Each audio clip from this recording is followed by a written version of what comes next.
Hello friends, welcome to TNGK Tamil. இந்த வீடியோவில் மிக முக்கியமான 50 தமிழ் வினா விடைகள் ரிவிஷன் பண்ண போகிறோம். வாங்க வீடியோக்குள்ளே போகலாம். கம்பராமாயணத்தில் தசரதனுக்கு இறுதி சடங்கினை செய்தவர் யார்? விடை சத்ருகன். கீழ் வருவனவற்றுள் கம்பர் எழுதாத நூல் எது? விடை கார் 40. பாலகாண்டத்தில் இடம்பெற்றுள்ள படலங்கள் எத்தனை? விடை 22. பெரிய புராண உட்பிரிவுகளுக்கு சேக்கிலார் இட்டுள்ள பெயரை சுட்டுக. விடை சருக்கம். இராமாயணத்தில் சுந்தரன் என்னும் பெயரால் அழைக்கப்படுபவர்? விடை அனுமன். வஞ்சியென நஞ்சமென வந்த வஞ்சமகள் என்று கம்பராமாயணத்தில் குறிப்பிடப்படுபவள்? விடை சூர்பனகை. பெரிய புராணத்திற்கு சேக்கிலார் இட்ட பெயர் என்ன? விடை திருத்தொண்டர் புராணம். மதுரைக்கு செல்லும் வழியினை கோவலன், கண்ணகி, கவுந்தியடிகள் மூவரும் யாரிடம் வழி கேட்டனர்? விடை மாங்காட்டு மறையோன். முள்ளுடை காட்டில் முதுநரி ஆகுக என்று கூறியவர்? விடை கவுந்தியடிகள். தமிழ் மொழியின் இளியதும் ஒடிசியுமாக இலங்கும் காப்பியம் என்று ஜியு போப்பால் போற்றப்படுவது? விடை சீவக சிந்தாமணி. சிந்தாமணியின் சரிதம் சிதர்ந்தேன் என்று கூறியவர்? விடை திருத்தக்க தேவர். இருவகை கூத்து இலக்கணம் அறிந்து என்று கூத்து வகையை குறிப்பிடும் நூல்? விடை சிலப்பதிகாரம். இந்திர விழா நடைபெறும் நாட்களாக மணிமேகலையில் குறிப்பிட பெறும் நாட்கள் எத்தனை? விடை 28. பாரத கதையை நொண்டி சிந்தில் காப்பியமாக்கியவர் யார்? விடை பாரதியார். சிறு காப்பியங்கள் அவ்வாறு அழைக்கப்படுவதன் காரணம்? அறம், பொருள், இன்பம், வீடு பேறு இவற்றில் ஒன்று குறைவதால் சிறு காப்பியங்கள் என்று அழைக்கப்படுகிறது.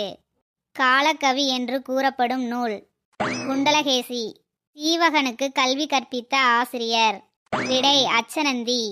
சிலப்பதிகாரம் கூறும் மதுரையின் காவல் தெய்வம்? விடை மதுராபதி. 3 காரணிகளின் அடிப்படையில் எழுந்த காப்பியம் எது? விடை சிலப்பதிகாரம். கைக்கிளைக்குரிய தலைமக்கள் யாவர்? விடை நால் வருணத்தாரும். அகப்பொருட்குரிய திணைகள் 7. முதற்பொருள் என்பது? நிலம், பொழுது. அகப்பொருளில் குறிப்பிடப்படும் வாயிலோர் என்பவர் யார்? விடை ஊடல் நீக்குபவர். பிசிராந்தையர் மீது காணாமலேயே நட்பு கொண்டிருந்த மன்னன் யார்? விடை கோப்பெருஞ்சோழன். முச்சங்கங்கள் உண்மையே என்ற கருத்தினை உடையவர்? விடை தேவநேய பாவனர். திருமுருகாற்றுப்படை நெடுநல் வாடை இயற்றிய புலவர்? நக்கீரர். கீழ் கொடுக்கப்பட்டவற்றுள் தமிழ்ச்சொல் அல்லாதது எது? விடை சங்கம். கீழ் கொடுக்கப்பட்டவர்களுள் முதற் சங்கத்தில் இருந்த புலவர்? நிதியின் கிழவன். கீழ்காணும் அரசர்களில் கடைச்சங்கத்தை புரந்தவர் யார்? விடை உக்கிர பெருவழுதி. முத்தொள்ளாயிரம் டேஸ் என்னும் வனப்பு வகையை சார்ந்தது? விடை விருந்து. சேர நாட்டில் உருவான 2 இலக்கியங்கள்? ஐங்குறுநூறு, 10 அகநானூற்று, மணிமிடை பவளத்தில் இடம்பெற்றுள்ள படலங்கள்? 121 முதல் 300 வரை. அகநானூறு பாடல்களை பாடிய புலவர்களின் எண்ணிக்கை? விடை 145. அகநானூற்றில் வரும் மருதத்திணை பாடல்களின் பகுப்பு முறைகள்?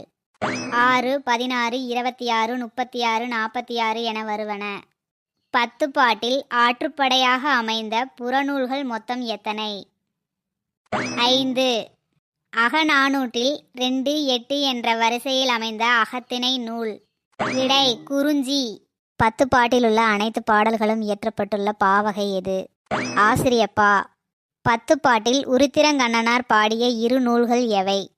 பெரும்பானாற்றுப்படை, பட்டினப்பாலை. சங்க இலக்கியங்களில் குறிஞ்சி பாட்டும் குறிஞ்சிக்கலியும் இயற்றிய புலவர்? கபிலர். நஞ்சும் உண்பர் நனி நாகரிகர் என்று குறிப்பிடும் நூல்? நற்றிணை. தனிநிலை என்று நன்னூல் ஆசிரியரால் குறிப்பிடப்படுவது எது? ஆயுதம். பவணந்தி முனிவர் குறிப்பிடும் எழுத்திலக்கணத்தின் வகைகள்? விடை 12. மெய்மயக்கம் என்பது? 2 மெய்யெழுத்துக்கள் அருகருகே வருவன.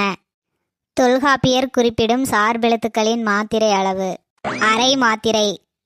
நன்னூல் குறிப்பிடும் குற்றியலுகரம் மொத்தம்? 36. தொல்காப்பியர் சுட்டும் சார்பெழுத்துக்கள் எத்தனை? 3. தமிழில் வழங்கப்பெறும் முதல் எழுத்துக்களின் எண்ணிக்கை யாது? விடை 30. பெயர் சொல் ஏவல் சொல்லை வினையச்ச சொல்லாக மாற்ற உதவும் அளபடை? விடை சொல்லிசை அளபடை. ஐ என்ற ஒலியை மொழி நூலார் எந்த ஒலியாக கருதுகின்றனர்? கூட்டொலி. வெடிப்பொலியின் வேறு பெயர் என்ன? தடையொலி. இந்த வீடியோ உங்களுக்கு பிடித்திருந்தால் ஒரு லைக் மட்டும் பண்ணுங்க ஃப்ரெண்ட்ஸ். தேங்க்ஸ் ஃபார் வாட்சிங்.